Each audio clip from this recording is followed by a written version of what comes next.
Hi, this is Lee. This is, I think, my fourth video in my Inkscape beginner series, and today we're actually going to be working on something that you can put on a shirt or make a decal or whatever. And basically, it's going to be text with a shadow layer. So you can see here what I have is the word love, and then I've cut the word out of a patterned vinyl. This is a rainbow vinyl from 651 Vinyl, and it's really nice. It's my first time using it, and I really liked it. And then I've just used regular sizer as a shadow layer, and so I'm going to show you two different ways to make a shadow layer. And one of those will be a solid, and then one is just an outline where you line up your patterned or colored vinyl on top of that.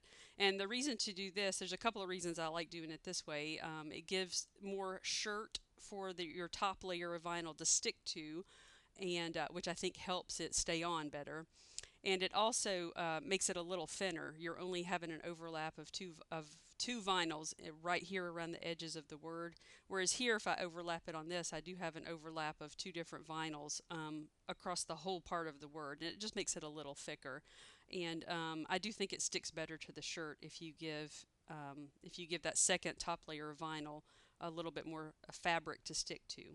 So I'm going to show you a couple of different ways to do a shadow layer. All right, so back to Inkscape. And for this, I'm using the font Cooper Black. And you should be able to find that for free. I think I found it on FontsGeek. I'm not sure if it's on DaFont or not. But FontsGeek, I have not had any problems downloading fonts from that website. You have to be careful where you download fonts. You need to use a trusted site. But if you don't want to download Cooper Black, you could just use any thick bold font like maybe Impact or Alpha Slab 1 or just anything thick and bold. So the first thing we're going to do is we're going to click on the text tool and then come over here and click to start our text box, and I'm just going to type the word love. And right now this is in Times New Roman, so I'm going to do Control A while my cursor is still flashing in that text area.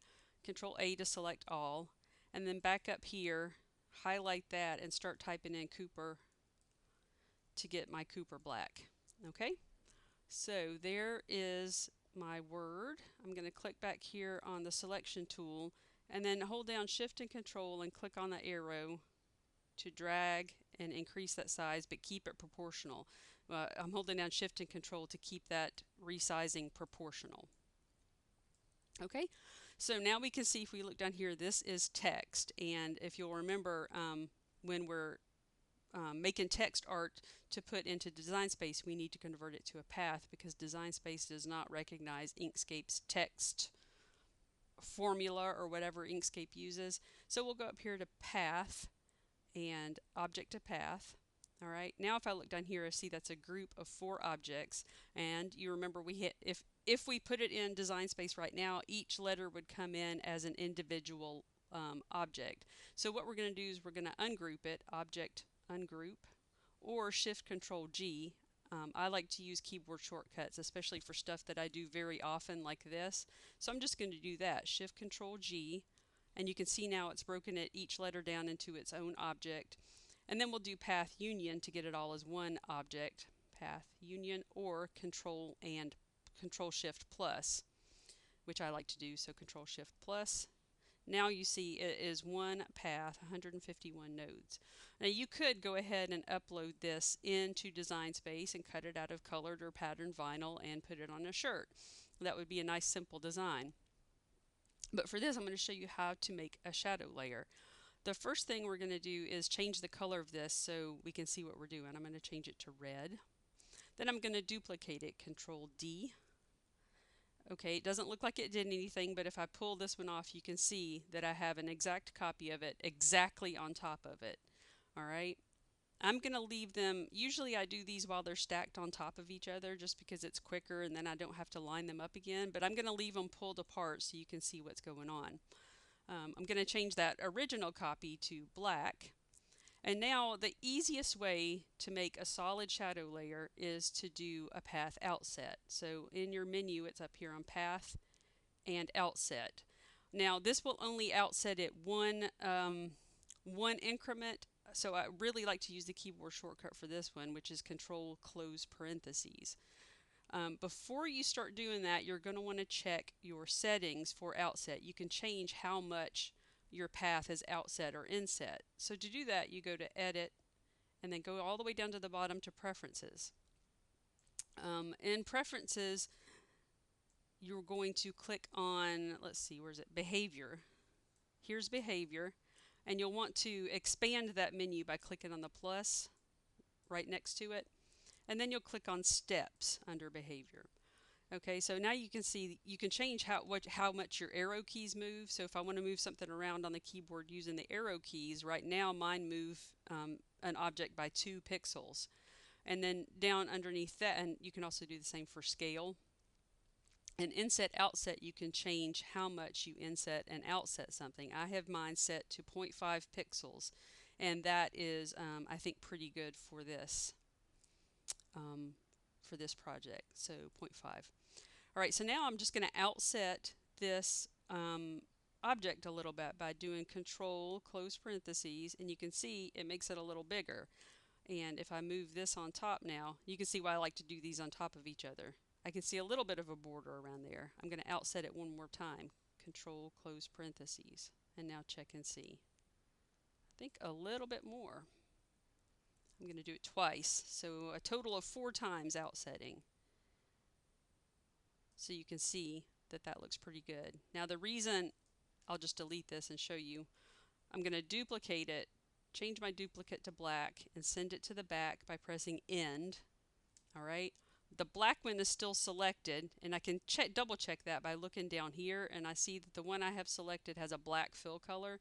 And so now I can just do Control close parentheses a couple of times and get my outset. Okay, and so you can see that that is a solid outset and a solid shadow layer.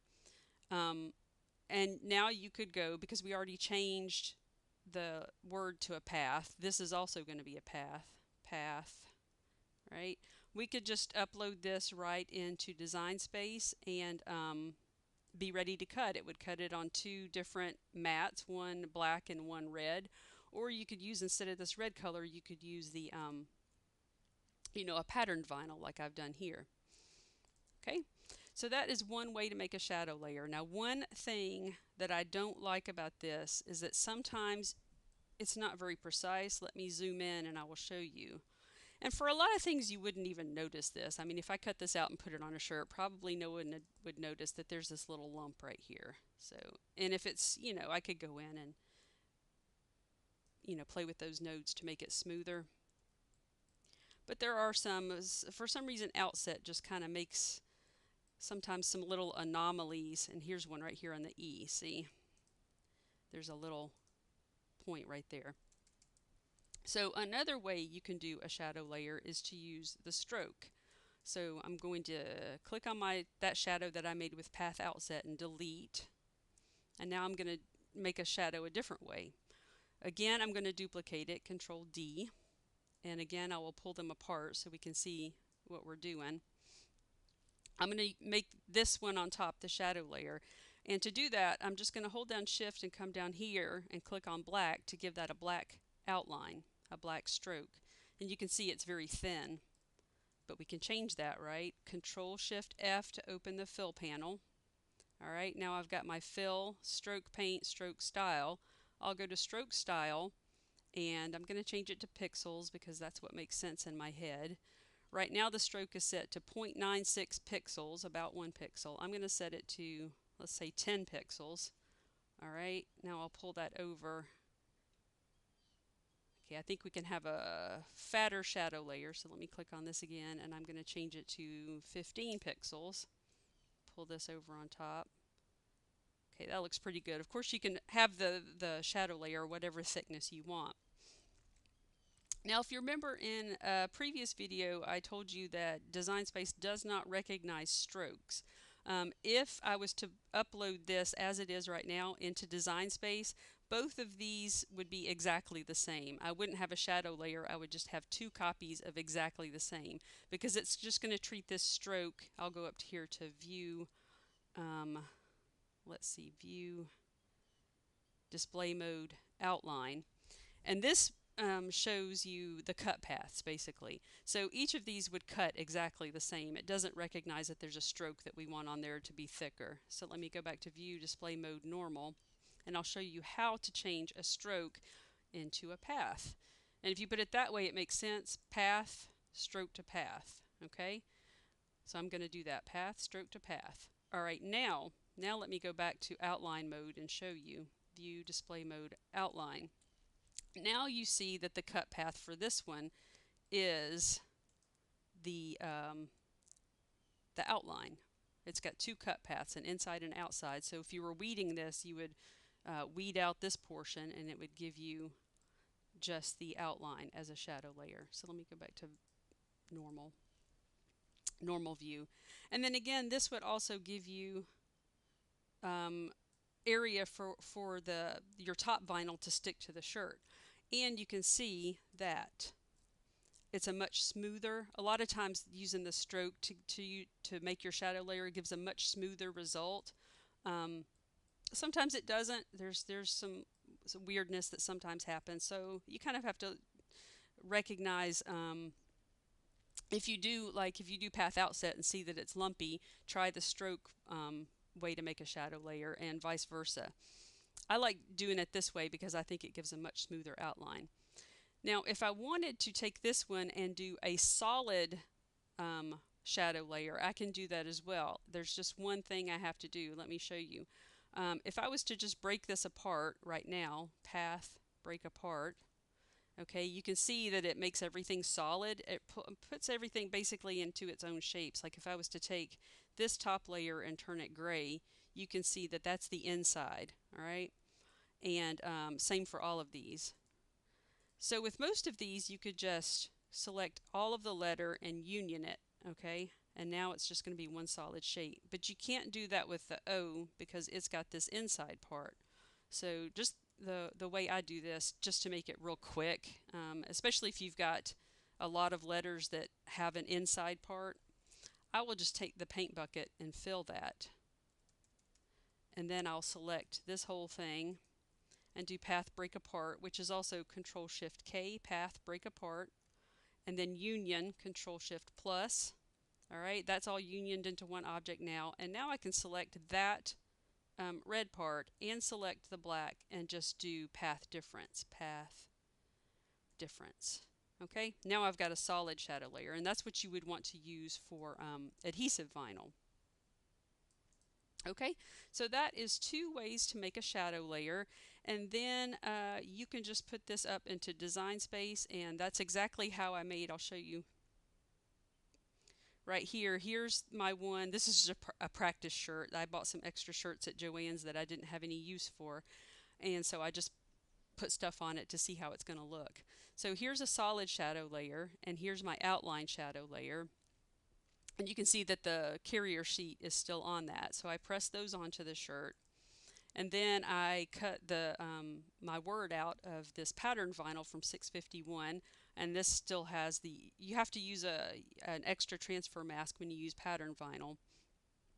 And so I put that on there, and then there's the shirt with both layers pressed. And you can see they both look the same on a shirt, but this one, the bottom here, is just going to be a little bit thinner because I used that outline shadow layer, and this will be a little thicker. So you can do it either way, and either way works, and it's just good to be able to know both options when you're making a shadow layer. So in the next video, I'm going to show you how to take something like this and